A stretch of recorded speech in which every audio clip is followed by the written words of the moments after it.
For most online business owners, being on social media is an absolute no-brainer, but it's not the only way to grow your audience. And if you're not a lover of social media and don't want to spend hours each week networking on Facebook or Instagram, you're going to love this video where I'm sharing 3 ways that you can grow your audience without being on social media.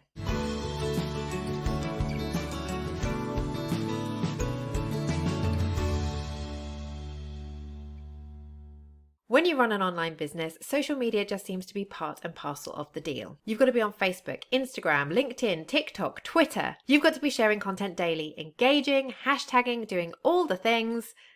And sometimes you kind of wonder when the actual work is going to get done. I'm Kate and I teach content and storytelling, and while social media absolutely has its place, there are definite parts of it that I really don't like. It's noisy, it's distracting, sometimes it can be toxic, and it's a massive energy and time drain. If you feel the same and you're excited about finding new ways to grow your audience without being tied to social media platforms, give me a thumbs up because that's exactly what this video is about. And if you're new around here, welcome. I do tutorials helping coaches, creatives, and heart-led entrepreneurs grow their businesses through copy, storytelling, and content with a heartbeat every single week. So if that's what you want to learn more about, make sure that you subscribe to this channel and also ring that bell so you get notified every time a new video lands. So I think it's fair to say that while some online business owners absolutely love social media, others kind of hate it, particularly if they didn't grow up with a smartphone in their hands. But luckily, it's absolutely not the only way that you can grow your audience in 2021. And in this video, I'm going to be sharing 3 ways that you can grow your audience organically without being on a social media platform. Ready?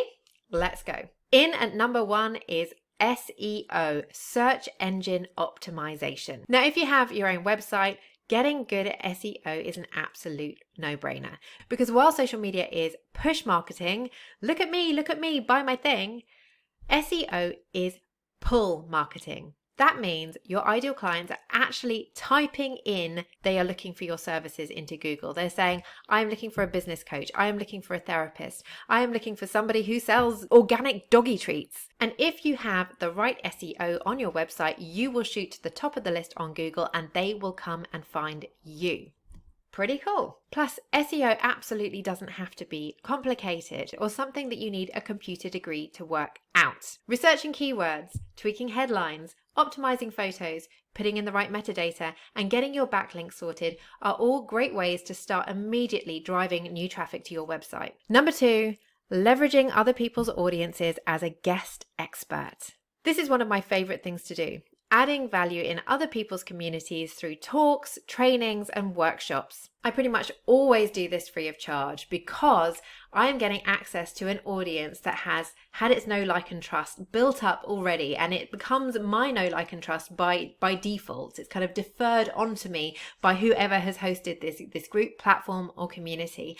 And so when I show up, give a training, give value, it pretty much always pays off. I always get new subscribers, I get new clients, I get new followers, and I get new members inside my membership. But if you really want guest experting to work for you in audience growth, you need to make sure that you find a way to incentivize them to want to stay in touch with you. And one way that I always do this is offering a really fantastic freebie that is linked in some way to whatever it is I've been talking about or training on. So I give them the details of the freebie, they want it, they sign up for it, and now suddenly they're in my audience on my email list. Number 3, getting in the press. As a former journalist, I know how powerful getting into the press can be for a small business.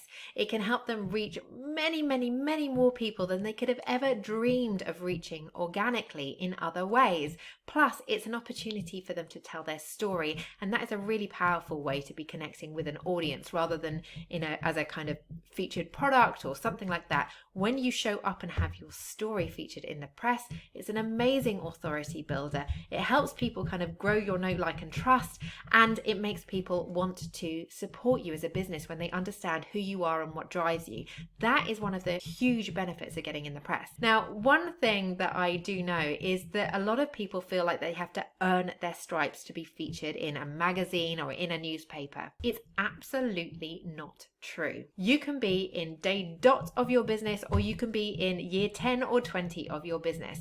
As long as you have a good story, there are journalists looking up to fill their column inches, their web pages, their email newsletters. People want content, they want good stories, and they want to feature people who haven't been featured before. So you could be in the press and have your story featured. You could be in the press and show up as a guest expert as well. So it doesn't matter how far on you are in your business, you absolutely can start pitching to the press and getting featured now. And remember, it's not necessarily getting featured in the biggest brands either, because while they have bigger circulations, they perhaps aren't going to be filled with your ideal client. Whereas if you focus more niche or kind of industry magazines or publications, you are more likely to have a smaller audience, but more of them are going to actually want what you have. So pitch to newspapers, pitch to local magazines, pitch to local newspapers, news stations, radio shows. Top tip, follow #JournoRequest on Twitter and you will find out what journalists are looking for what stories, so that you can be the first to pitch to them and get featured in a magazine, newspaper or radio show. So there you have it, 3 ways to grow your audience without being on social media.